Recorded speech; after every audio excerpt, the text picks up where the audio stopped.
Hi everyone, it's Holly and I'm here with my review mashup of 3 books by Sarina Bowen. So I'm going to do this a little differently. I've done review mashups before, not in a long time actually, but normally I still do them as reviews, but they're kind of like smaller reviews. But today I'm not going to talk about them like one book at a time. So we'll see how this goes and let me know if you like it or don't like it. I don't even know if I would do it again if you did like it, but you know, I'll think about it, I guess. So I'm going to talk about 2 of her new adult books and 1 of her adult romances. So the 2 new adult books are the first 2 books in her Ivy Years series. They are The Year We Fell Down and The Year We Hid Away. There are at least 2 other full-length books in that series. 1 is not out yet though, and 1 novella. And then the other is Falling from the Sky, which is actually the 2nd book in her Gravity series, which is 3 books long, but is like being republished and stuff. So it's kind of weird right now. And that's more of like a contemporary romance. I gave The Year We Fell, just so you know, both of the new adult books got 4 stars from me. The contemporary romance Falling from the Sky got 3 stars from me. And that's the one I have read the most recently, like most recent.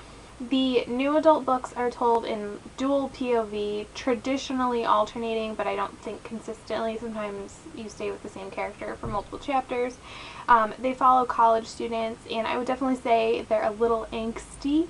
The Falling from the Sky is told in a limited third person, so you do bounce between Callie, the girl, and Hank, the guy's character, like their heads, but it's from a third person POV. That's the way most romance novels I read are written. And she is a doctor, so she's in her late 20s, and he is an ex-professional snowboarder.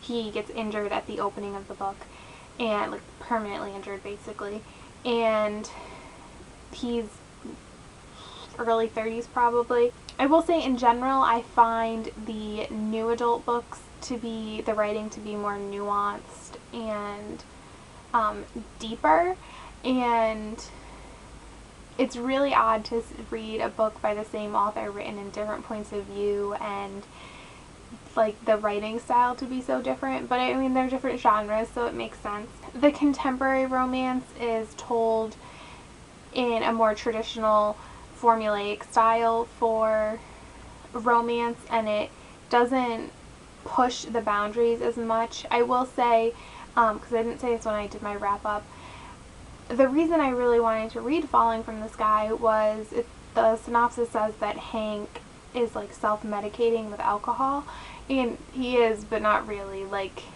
he doesn't become like an alcoholic or anything, but that's what intrigued me, was I wanted to see this story of this guy who had lost everything and his journey back to like finding out who his new self was. And I feel like that's something we would have gotten in one of her new adult books, which is they're all strong, intelligent, and work hard. There's a ton of athleticism in these books. The Ivy Years books tend to focus around hockey players, and this one obviously you have Hank, who is a professional snowboarder. So yes, so similarities and common themes, which is kind of why I wanted to mesh these together. All 3 focus on winter sports, or have winter sports in them, like I said before. So you have hockey, and then you have snowboarding. There's also some skiing and Falling from the Sky.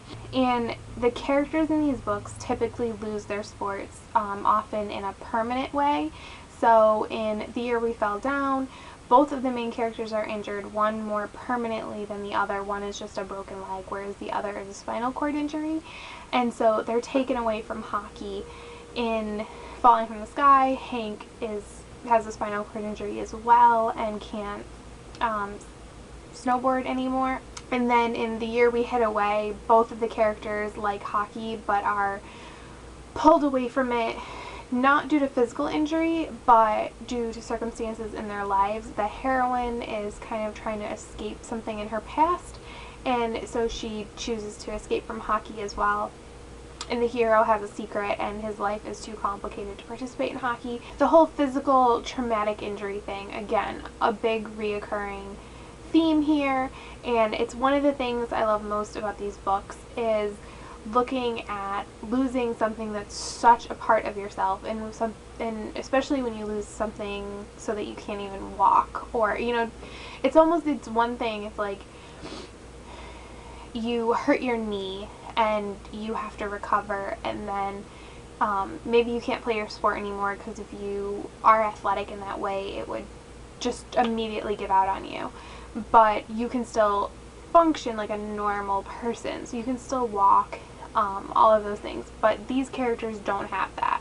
Like Hank in Falling from the Sky, he's probably going to be wheelchair bound for the rest of his life. Callahan, which is her last name, but her first, Corey I think is her first name. He calls her Callahan, so that's how I remember her. In The Year We Fell Down is kind of in a similar situation. She's trying to find her way back, but her injury is just kind of like up in the air. You never know what she's going to be able to do again. And so all of these characters, and then with The Year We Hid Away, yeah, those characters aren't physically injured, but they still have to deal with the loss of something that's been such a huge part of their lives and coming to terms with who they are now. And I find that fascinating. I always have. With the injuries especially, there's also this idea of sexuality and what that means, especially with a spinal cord injury, which often results in confusion and is different across the board. Different people can have different kinds of lives, and kind of re-exploring that and knowing what that means, and again, being normal and the fear that you're not normal and that there is something wrong, and being able to talk about that with somebody, whether it be a medical professional, your partner, a friend, anything like that. I do think that these books all have some fairly good friendships. I wish they had a little more. It's more like the friendships kind of like hang out on the side, and I wish they got a little more involved in the main part of the story, but they're good, healthy ones. I also think that the books, the new adult more than the contemporary romance, kind of show you the personal growth that these characters go through. Again, just because they're having to overcome such large injuries. And I would hands down recommend all three of these books, especially if you like romance and new adult. Obviously, I like the new adult ones just a little bit more, but I think that they are all good, solid reads with interesting characters and compelling stories. So those are my thoughts. I know I didn't really do synopsis. I don't know how to pluralize that word. I didn't do a synopsis for each book, but I've talked about all of these books in the past, I feel like, and sorry, I feel bad. But if you have read any of these and you want to talk about them, feel free to do so down in the comments. And like I said before, let me know what you think of this kind of review, and if I see this again, like a common theme in books that I read, I'll try and do this again. I'm not sure if I liked it or not. We'll see. I'll still put it up, but whatever. So thank you so much for watching. Bye!